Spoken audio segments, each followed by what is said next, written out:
querido docente, querido colega. Estamos una vez más aquí para aprender en la Corporación Educatec Perú con respecto pues a este examen de nombramiento 2020-2021. Hoy día veremos un tema muy interesante, muy práctico que necesitamos todos poder reforzar.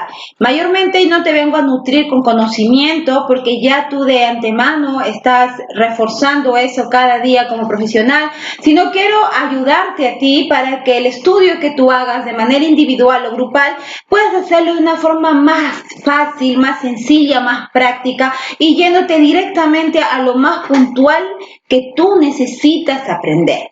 Y es por eso que hoy día vamos a ver sobre la aplicación del enfoque pedagógico o del enfoque curricular al área de tu especialidad, querido docente.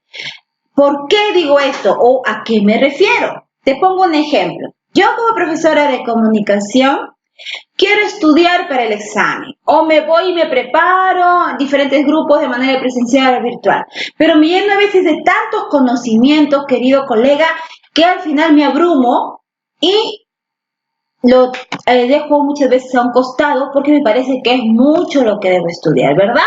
O a veces no lo tomamos con prevención, mejor dicho, no estudiamos con anticipación o antelación y nos llenamos de tanta teoría después que es muy difícil poder aprenderla. Entonces, yo pienso que la mejor forma que tú debes empezar tu estudio es primero separando el tiempo desde un inicio para que tú dediques a este examen que va a venir, a la preparación de este examen que va a venir.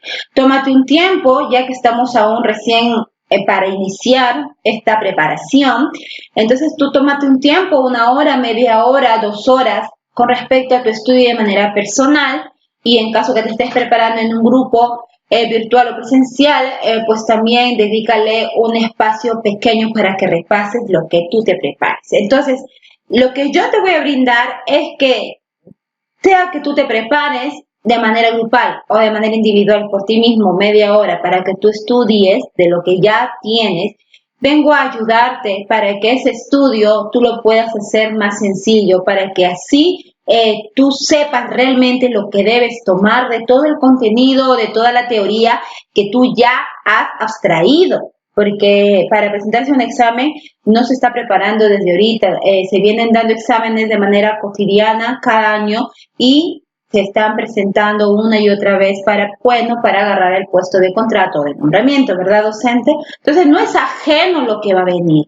Entonces, hay que buscar como docentes y como grupos que nos dedicamos a la preparación de docentes a ver qué es lo más puntual que requiere el docente aprender. Entonces, yo lo he visto necesario que lo más importante que yo debo abstraer para que yo sepa qué debo estudiar es precisamente relacionar mi área con uno de los enfoques pedagógicos o curriculares que debo aprender. ¿Sí? Es necesario que sepas teorías generales sobre estos enfoques, ¿cierto? Pero mayormente en el examen de hoy en día nos viene en relación a nuestra área, o sea, el enfoque tanto pedagógico como curricular viene relacionándolo a tu área, querido amigo. Así viene y es el mayor porcentaje de preguntas que viene en lo que es conocimiento de la especialidad. Y en eso debemos enfocarnos más, mi querido colega. Entonces, voy a darte un ejemplo de cómo es que se debe estudiar para que así puedas tú llegar realmente a lo más indicado que tú debes aprender. Bien, por ejemplo, yo como profesora de comunicación, yo quiero empezar mi clase hoy día, mi estudio, escogiendo el enfoque pedagógico. Entonces, hoy día vamos a ver la aplicación del enfoque pedagógico, solamente eso, al área de mi especialidad. Pero para poder hacer eso, obviamente que yo tengo que delimitar, ¿verdad? Yo soy profesora de comunicación, tengo que coger solo en mi área en relación a la modalidad que he postulado, en este caso yo he puesto EBR, y al nivel secundario, porque es a donde quiero postular. Una vez que me ubico de lo que yo voy a postular, ¿sí? Ahora sí, tengo que irme a mi banco de preguntas o exámenes del año reciente que acaba de transcurrir del 2019, donde te puedas ayudar y agenciar así las preguntas posibles o similares que te vengan este año. Como vimos para el examen anterior, vimos que tanto las preguntas de nombramiento como de ascenso son similares de los años anteriores, inclusive entre ellos, tanto nombramiento como ascenso se parecen muchísimo. Entonces, este año no va a ser ajeno así. Entonces, lo que nosotros tenemos es que ubicar esos exámenes más recientes, tanto de nombramiento o de ascenso, y poder, pues, aplicar esta pequeña estrategia que te voy a enseñar. Bien, entonces ya sé que soy de mi área, la modalidad que voy a elegir, el nivel, y me voy a mi examen del año pasado, del 2019, en donde yo ahí voy a sacar las preguntas solamente que tienen que ver con el enfoque pedagógico, porque solamente eso yo voy a estudiar el día de hoy, ¿verdad? Entonces, como es solamente para mi enfoque pedagógico, me voy a las preguntas del examen y busco. Entonces, acá como lo ven, mi enfoque pedagógico va a estar en relación con mi enfoque de la especialidad. Nada más, no hay vuelta que darle, no hay por qué meter más teoría, no me interesa el enfoque curricular por ahora, porque estoy desprendiendo paso a paso lo que yo voy a estudiar. En otra clase conmigo vamos a ver ya mi área, mi especialidad, pero el enfoque curricular, en donde obviamente voy a extraer preguntas que tengan que ver solo el enfoque curricular y temas que solo tengan que ver al enfoque curricular. Ahorita he querido elegir el enfoque, mi área, que tenga que ver solo al enfoque pedagógico, y para eso, dentro del examen que les acabo de presentar, me he ido a extraer preguntas que tengan que ver con esto. Una vez que me ubico en qué enfoque yo voy a coger y qué preguntas voy a tomar en relación a ese enfoque, voy a hacer lo siguiente. Me voy a mi temario. Mi temario es en donde va a estar, yo tengo que ubicar lo que tiene que ver con el enfoque pedagógico. Ojo, ¿por qué? Porque he seleccionado del examen del año pasado preguntas del enfoque pedagógico. Ojo, entonces tiene que ver mi temario con esas preguntas. Entonces yo tengo que buscar en mi temario las preguntas que he seleccionado. Y para mí, las preguntas que yo he seleccionado tienen que ver con la evaluación y la retroalimentación que está dentro del enfoque pedagógico, ¿verdad? No tiene que ver con el enfoque curricular, no tengo por qué meter tanta cosa en mi cabeza y centrarme solo en el enfoque pedagógico con los temas de evaluación y retroalimentación, porque eso tiene que ver la pregunta que yo he seleccionado para estudiar. Puede ser una, pueden ser dos, pueden ser tres, cuatro, cinco, las que tú quieras. Englóbalos bajo un tema, bajo el temario que te están indicando, y así vas a poder estudiarlo de una manera más ordenada y precisa, lo que tú debes aprender.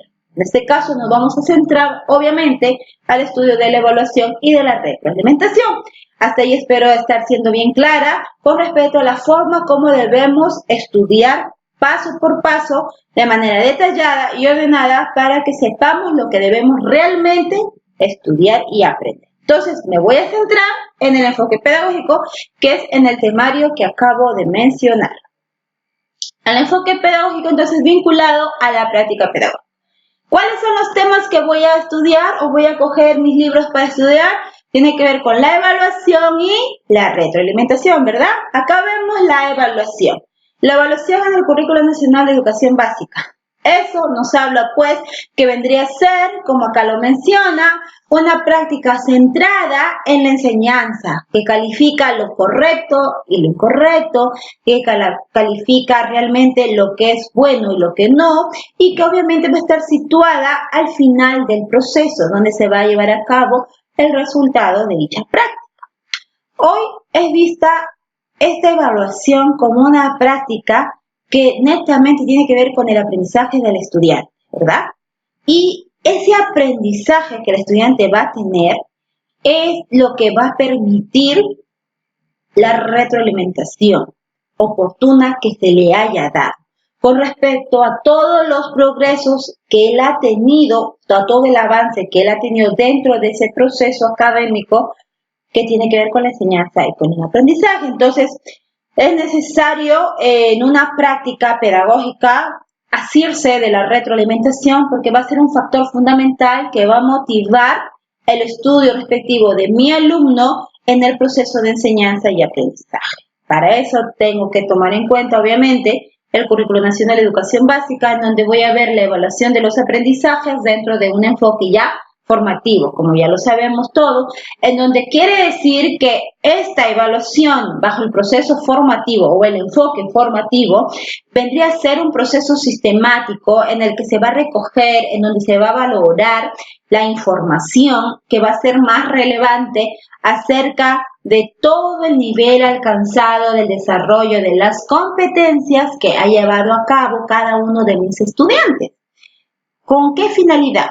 Con la finalidad, pues, que se pueda aportar mayor la contribución para sus aprendizajes. Mejor dicho, necesito yo medir cuánto han aprendido, cuánto han desarrollado sus competencias para que como docente yo pueda darles más de lo que ellos necesitan para mejorar dicho aprendizaje. Y eso se va a ver en un proceso sistemático largo en donde pues se van a tomar en cuenta dichos aspectos. Muy bien, en esta definición somera tiene que ver pues la evaluación ubicada dentro del Currículo Nacional de Educación Básica. Entonces estamos hablando un poquito de estos puntos. Pero ahora centrémonos en qué sería la evaluación formativa de las competencias en el aula.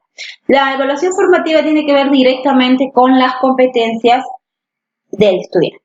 Y las competencias están obviamente vinculadas con el aprendizaje del estudiante. ¿Qué quiere decir esto? Que para que se desarrolle las competencias es necesario aplicar una evaluación formativa, primer punto.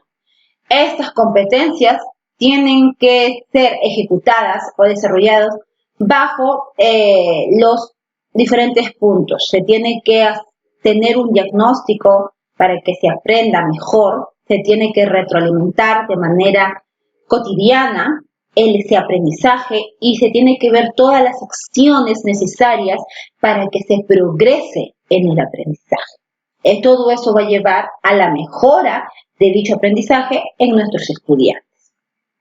Bien, este proceso que se da dentro de la evaluación se va a ver tanto en las modalidades de educación básica regular, educación básica especial y educación básica alternativa.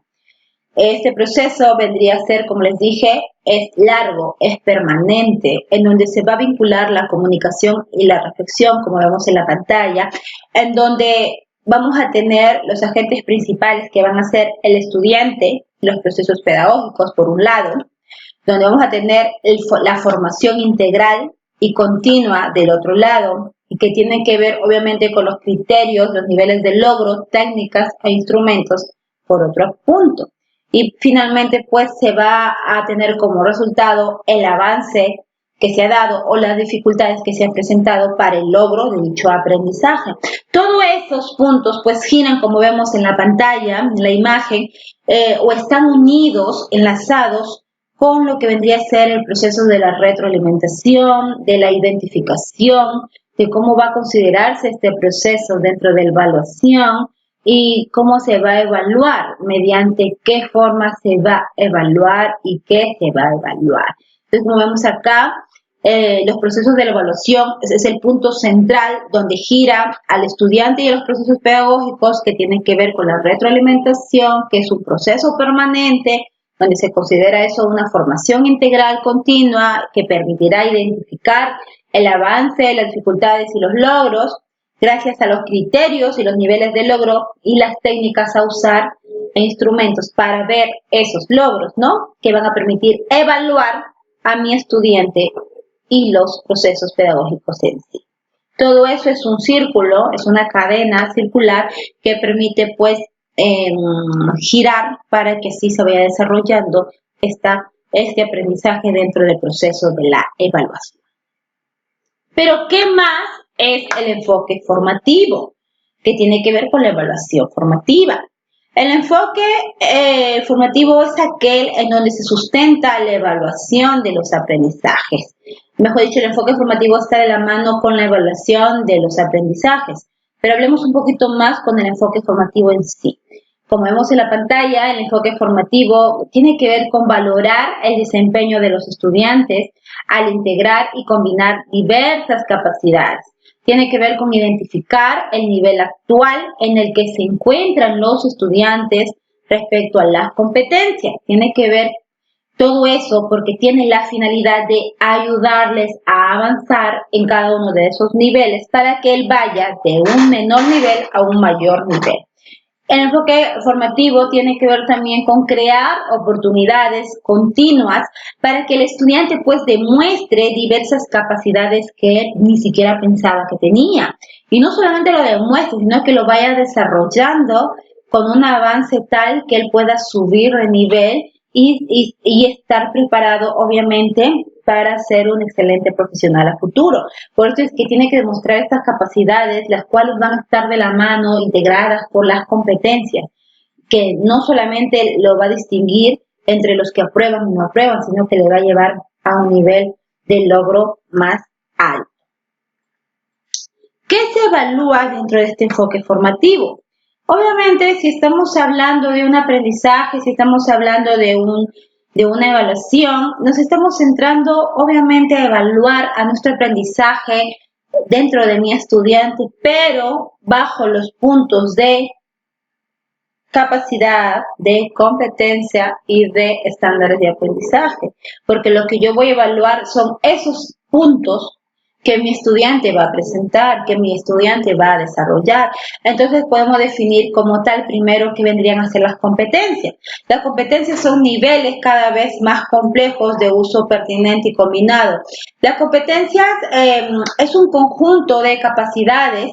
Para mí personalmente las competencias vienen a ser una forma de retar, desafiar al estudiante para el desarrollo de ese conjunto de capacidades. El que él pueda sentir que ha salido exitoso en tal problema, en tal situación desafiante, es lo que yo creo que es donde desarrolla su competencia. Mientras él no pueda estar apto para desarrollar un problema de matemática, de lenguaje, de CTA, de química, etcétera, mientras él no dé como un resultado final que ha podido lograr dicho aprendizaje, la competencia no se habrá desarrollado. Por eso es que acá se define como niveles cada vez más complejos de uso pertinente y combinado, es cierto, porque a la medida que se va desarrollando estas competencias permitirá pues que su nivel pueda crecer más y pueda ser más complejo, en donde el uso que de esa competencia ya tiene que ser más prudente, más pertinente y utilizando todas las formas posibles para que pueda hallar esa solución en el desarrollo de sus competencias. Las capacidades tienen que ver bastante porque es el conjunto de ellas es lo que le permite desarrollar las competencias o mostrar dicha competencia.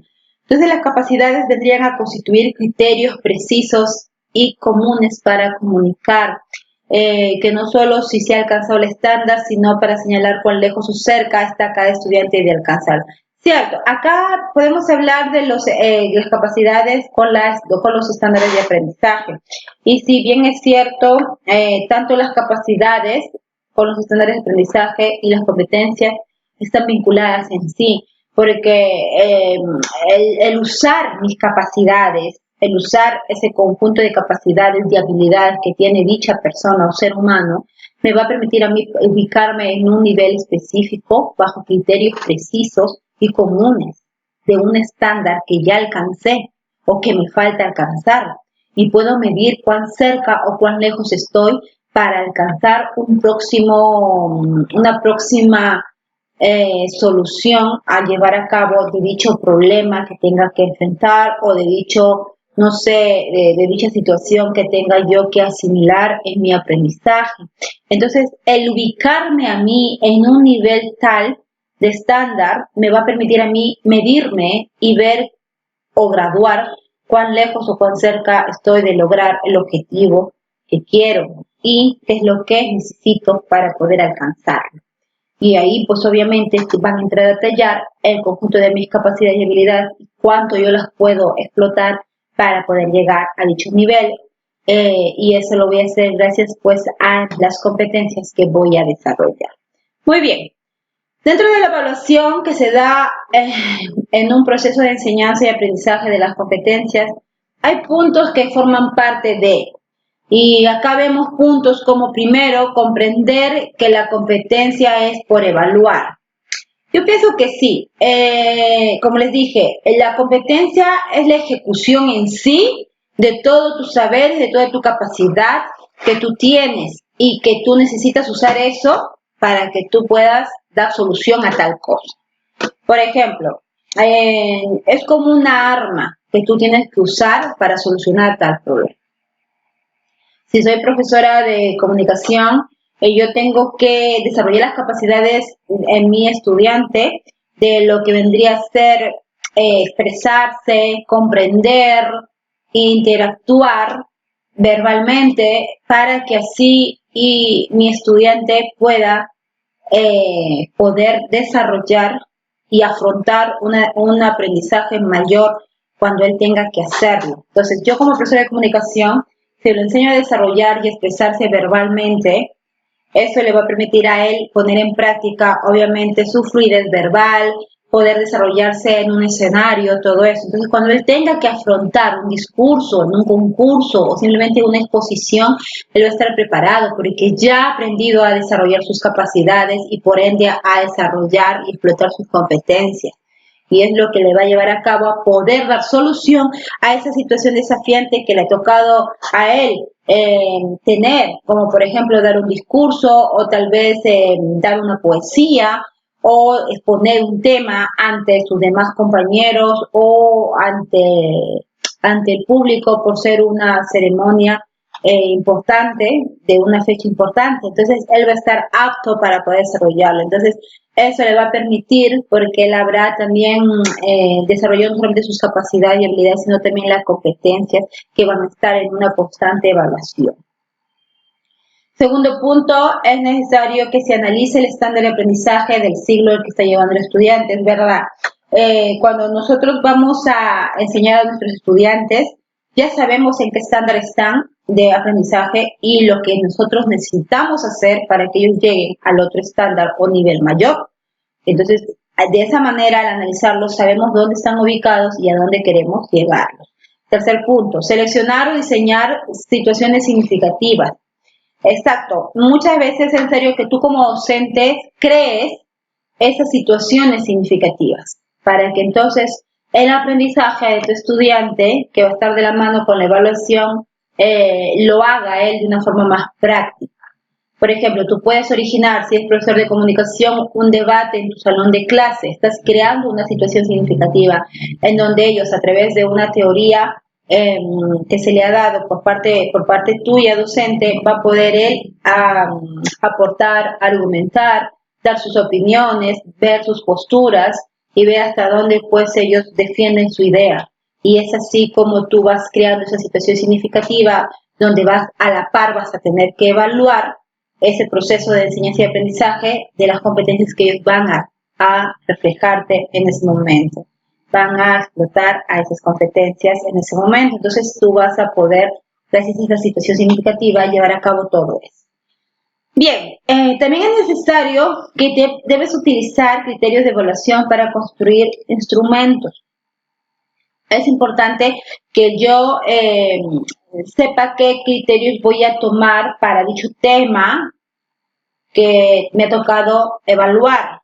Y de esa manera yo puedo construir mi instrumento, ¿verdad? Instrumentos como una lista de cotejo, una escala de valoración, una guía de observación, depende de ti, pero mucho va a tener que tener en cuenta el criterio que tú has tomado para evaluarlos a ellos y luego, obviamente, para que puedas construir ese instrumento de evaluación.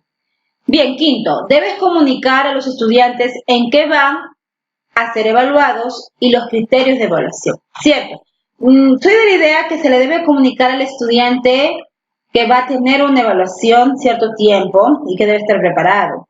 Pero más allá de comunicarle que van a tener examen tal día y qué criterios vas a usar tú como docente, yo pienso que tú como docente, en ese trayecto que les estás dando ese bagaje cultural, ese aprendizaje que estás llevando, tú debes insertarle de manera indirecta, por así decirlo, más o menos ya los pasos que ellos deben tener en cuenta que van a venir en su evaluación y qué criterios vas a usar. O sea, hacerte ver qué es lo que vas a evaluar sin necesidad de decirlo. Como docente de comunicación, por ejemplo, yo no le quiero decir a mi estudiante que en literatura van a tener un examen, pero les puedo decir, ya que yo llevo una constante clase con ellos y estoy tratando precisamente, por ejemplo, estoy que les hablo de la rima, estoy que les hablo del verso, estoy que les hablo de las estrofas, ¿verdad? Entonces, si yo ya les estoy llevando a cabo el estudio de todo eso, por ende ellos saben que ya saben que van a ser evaluados, inclusive les digo, tienen que componerme un poema en base a lo que han aprendido y tienen que salir al frente a recitármelo. De frente, eso ya es una evaluación para mí que les voy a dar. No necesariamente les tengo que decir, ¿saben qué, chicos? De todo lo que han hecho ustedes con su poema, les voy a evaluar tal día. No. Simplemente en base a tu teoría, que sea como una forma cotidiana de llevar tu clase junto con tu evaluación y que ahí mismo ellos vean qué criterios tú les vas a tomar, sin necesidad que tú lo puntualices y los digas como si fuera una advertencia. ¿Saben qué, chicos? Ustedes tienen que estudiar esto porque yo voy a tomar el criterio. Ta, ta, ta, ta. No, tú ya estás ahí poniendo un caparazón, un escudo grande, aparte de no das confianza como docente, poder que ellos, sus capacidades, sus habilidades puedan soltarse y de la manera más tranquila y cómoda puedan desarrollarlo. Entonces tú tienes que generar esos espacios significativos, esas situaciones, y tienes que lograr, obviamente, evaluar a ellos y tomar esos criterios que ellos tienen que tomar en cuenta, tener en cuenta, perdón, pero sin necesidad de que lo digas de manera literal.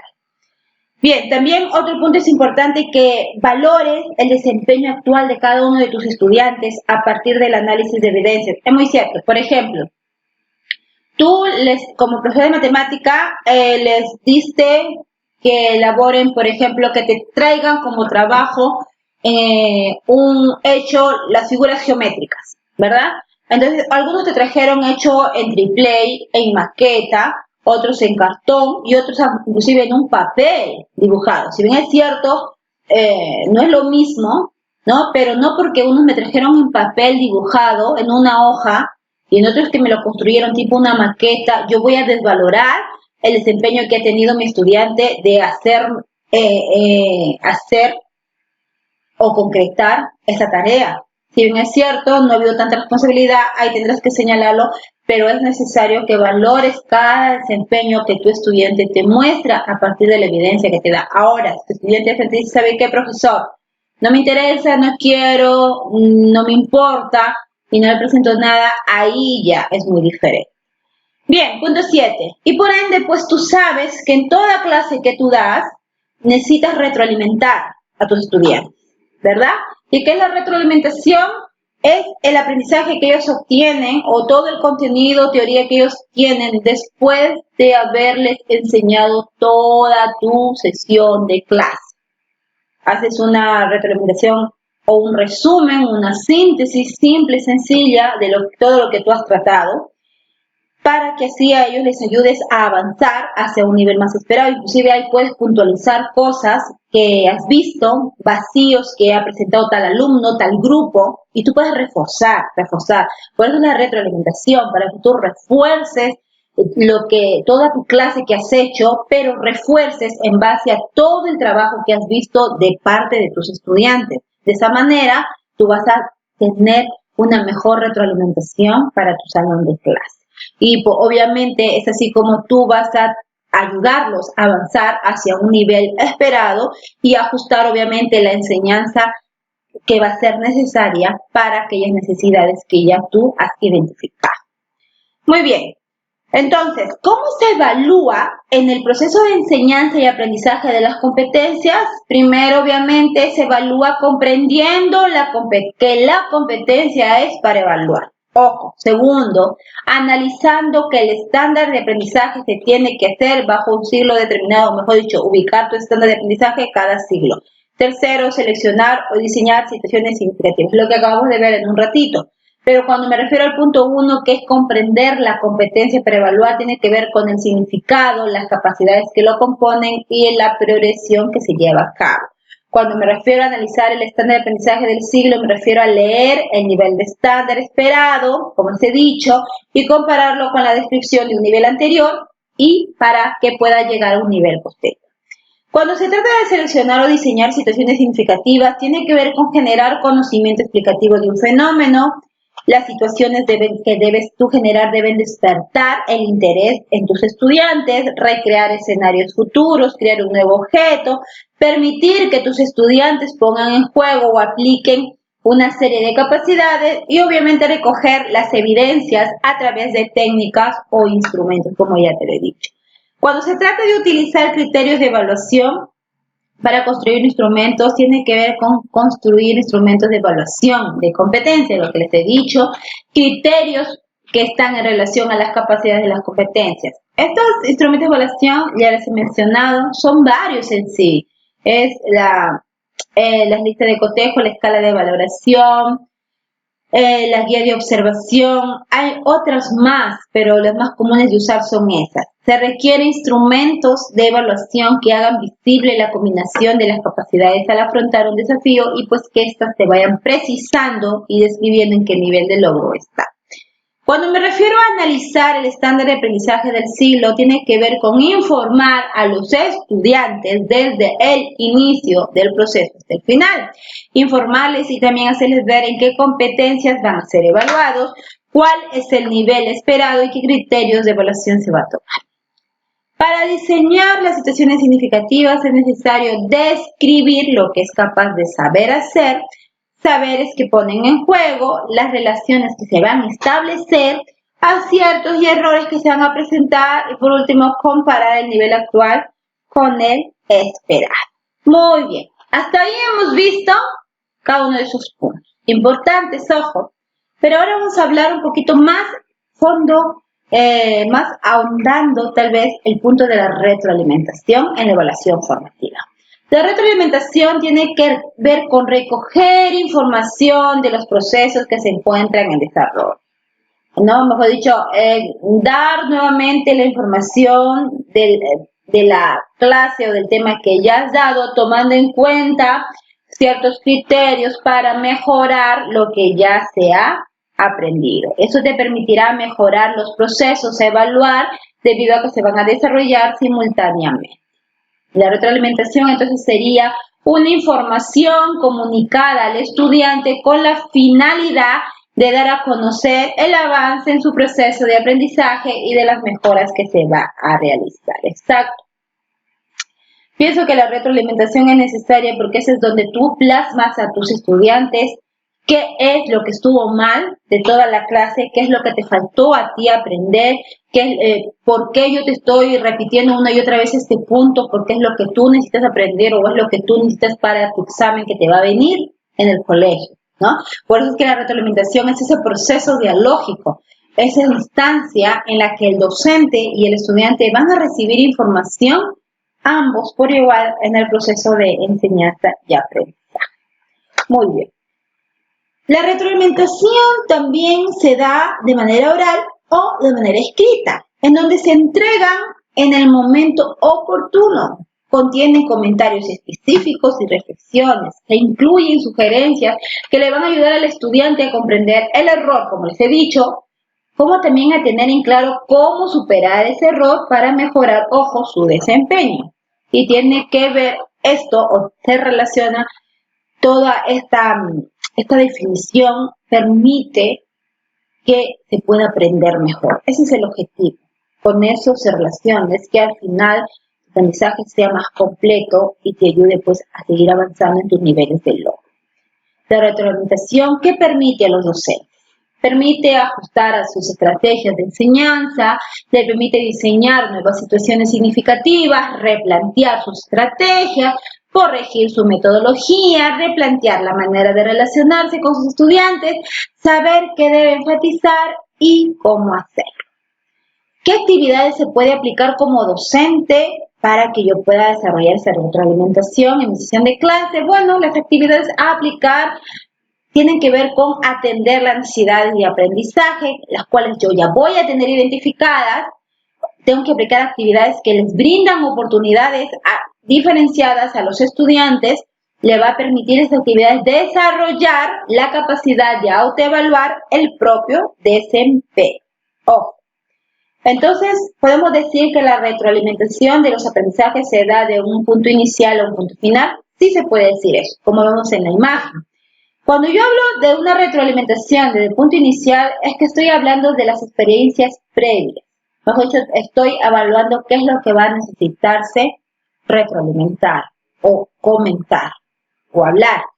Esas experiencias previas tienen que ver con las fortalezas que se tiene que tener para iniciar ese aprendizaje. ¿Qué decisiones de apoyo y oportunidades tengo que tener en cuenta para poder aprender? Después se pasa un proceso formativo en donde va a tener que tallar la fuente de aprendizaje y la evaluación para que tú vayas desarrollando como docente las competencias de tus estudiantes. Y el punto final ya vendría a ser la evaluación, o mejor dicho, la calificación que tú le vas a dar a ellos.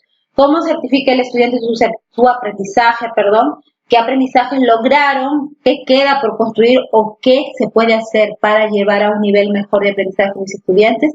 Todo eso gira dentro de lo que concierne a la retroalimentación de los aprendizajes. Muy bien, entonces como se dan cuenta, ya hemos desarrollado solamente el tema que yo he seleccionado del enfoque pedagógico y que ha tenido que ver con las preguntas que he seleccionado del examen del 2019. ¿Y qué preguntas tomé? Fueron las siguientes. Analicemos preguntas tipo examen de noviembre de 2019, modalidad EBR. Bien, acá tenemos examen de nombramiento a pregunta número 67. Un estudiante ha terminado de escribir la primera versión de su texto y se le ha presentado a la docente para que la revise. A continuación se presenta lo que él ha escrito. Ha escrito lo siguiente: yo creo que las redes son buenas para nosotros porque nos permiten conectarnos con personas de otros lugares que tienen nuestras mismas actividades escolares. A mí no me gusta compartir lo que hago en el colegio, por redes, porque algunas personas pues se copian de mis ideas sin decir que son mías. Además, gracias a las redes sociales hay demasiada exposición porque hay información de nuestra vida familiar. Eso es peligroso. Como consecuencia, considero que las redes tienen muchas ventajas porque nos permiten estar conectados. Eso es lo que escribió un estudiante y le presentó a su docente. ¿Qué nos pide la pregunta?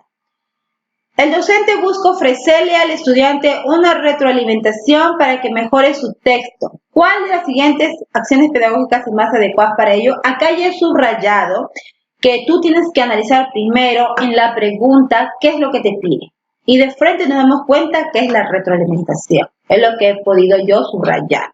Por eso es que yo luego busqué en mi temario, me enfoqué en el aspecto pedagógico y busqué en mi temario sobre la retroalimentación. Entonces, ¿en qué se refiere?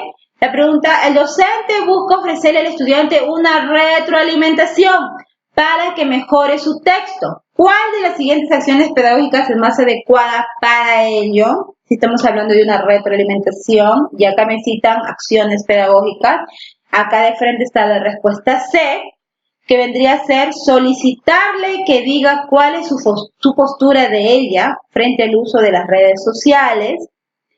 Después pedirle que explique si cree que las ideas que ha escrito apoyan dicha postura y proponerle por último reescribir su texto comentándole que debe ofrecer argumentos acordes con su posición. Si se dan cuenta, estamos aplicando la mejor acción pedagógica que el docente debe hacer para la corrección de dicho escrito de su estudiante. Pero se va a basar en que yo voy a hallar la mejor acción pedagógica en base a lo que me piden. Y me piden que yo, como docente, ¿qué le puedo ofrecer en la retroalimentación para que mejore su texto? Entonces, estoy hablando de un punto clave que es la retroalimentación.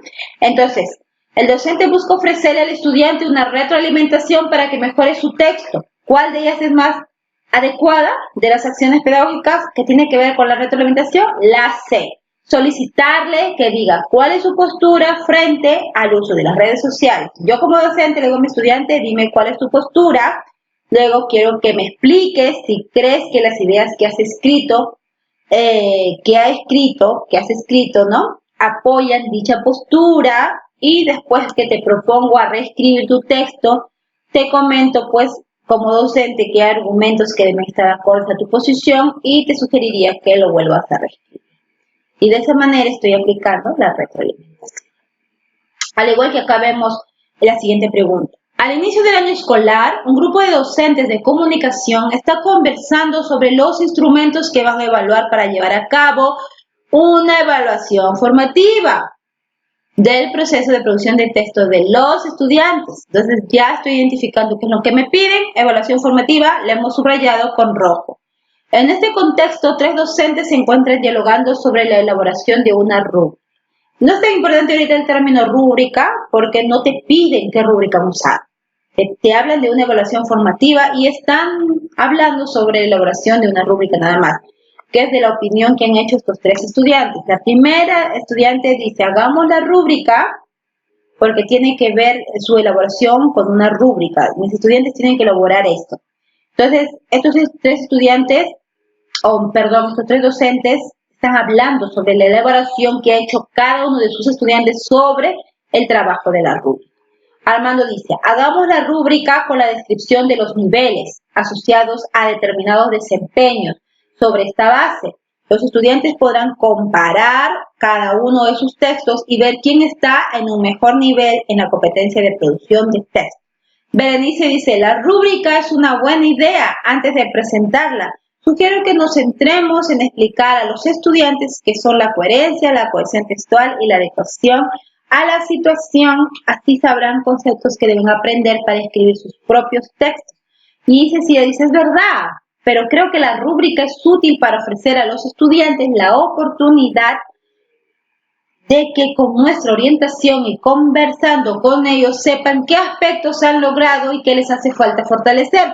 Así juntos sabremos qué acciones realizar para alcanzar su nuevo objetivo. Entonces vamos a la pregunta. Y acá la pregunta refuerza lo que te ha pedido.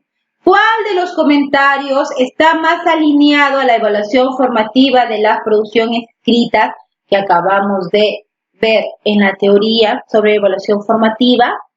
Entonces, volvemos a leerlo y ahí he señalado que la respuesta es la C. Entonces, ¿qué nos dice Cecilia? Que es la respuesta C. Nos dice, es verdad, pero creo que la rúbrica es útil para ofrecer a los estudiantes la oportunidad de que con nuestra orientación y conversando con ellos sepan qué aspectos han logrado y qué les falta fortalecer. Así juntos sabremos qué acciones realizar para alcanzar un nuevo objetivo. Si se dan cuenta, estamos enfocándonos no en cómo elaborar una rúbrica, sino estamos enfocándonos en qué comentario de los 3 tiene que ver más con la evaluación formativa de la producción escrita. Y la que tiene que ver más es la C, que es de ese estilo. Bien, hasta aquí ha sido el desarrollo de lo que concierne a este módulo número 5 y más que todo este módulo tiene que ver con que tú o te puedas ordenar mejor y así puedas estudiar mejor. Yo quiero hacerte entender que uno solo puede ir aprendiendo si es que se ordena y si es que sabe a qué punto directamente ir para poder sacar ese aprendizaje. Acá por eso te estoy dando una idea de cómo tú, ya profesional de tu área, de tu especialidad, puedes relacionar de manera pausada, lenta, tranquila, detalladamente, coger cada enfoque e irlo desarrollando, como lo hemos visto acá. Yo me he basado en mi área, que es comunicación, y solamente en el enfoque pedagógico, y me he tenido que delimitar muchísimo porque yo extraje solamente 2 preguntas del examen del año pasado que tenían que ver con los temas de evaluación y retroalimentación, que tienen que estar en el enfoque pedagógico. Listo. De ahí partí. Entonces, de ahí busqué qué era evaluación, qué era retroalimentación, para refrescar mi memoria tal vez, o para aprender un poco más. Y, obviamente, sobre todo, para que me ayude a dar respuesta a estas preguntas que he tenido que desarrollar. Entonces, de esa manera ya partí, ya inicié y puedo hacerlo. En el examen que han dado del 2019 hay más preguntas del enfoque pedagógico. Te invito a que tú lo desarrolles de esa manera y vayas ordenándote. Ya no va a haber de evaluación formativa, tal vez, o de retroalimentación. Tal vez haya, por ejemplo, en el enfoque curricular, tal vez te hablen de capacidad lectora, si es en el área de comunicación. Te hablen tal vez de otro punto importante que está dentro del currículo nacional. Entonces ya te está hablando del enfoque curricular. Entonces es allí donde tú tienes que centrarte y poder escoger solamente el enfoque a donde apunta tu pregunta. Algunas preguntas tienen que ver con los procesos pedagógicos. ¿Qué acciones pedagógicas vas a usar al inicio de tu sesión de clases, por ejemplo? Ahí está enfocándolo directamente a lo pedagógico. Entonces ahí tú vas delimitándote poco a poco y así, de manera tan simple, vas descomponiéndolo y desarrollando cada uno para que así puedas aprender mejor. Es una sugerencia que te damos aquí, es una idea que es más simple de llevar y ya dejo tu criterio de cómo tú lo puedas desarrollar, pero esta forma lo puedes aplicar tanto a los niveles de inicial, primaria y secundaria y a las modalidades que tú estás formando parte de ellas, que puede ser educación básica regular, la especial o la alternativa. Así que conmigo va a ser en un próximo video donde vamos a desarrollar extrayendo otras preguntas del examen que capaz pueden ser que estén dentro del enfoque pedagógico o tal vez dentro del enfoque curricular. Si es así, pues te animo para que tú mismo también puedas unirte y estudiar de esa manera y si quieres comentarme o darme tu opinión, tal vez puedas dejarlo y así ir estudiando de manera conjunta y ayudándote pues en tu preparación. Conmigo será hasta otra oportunidad. Muchas gracias.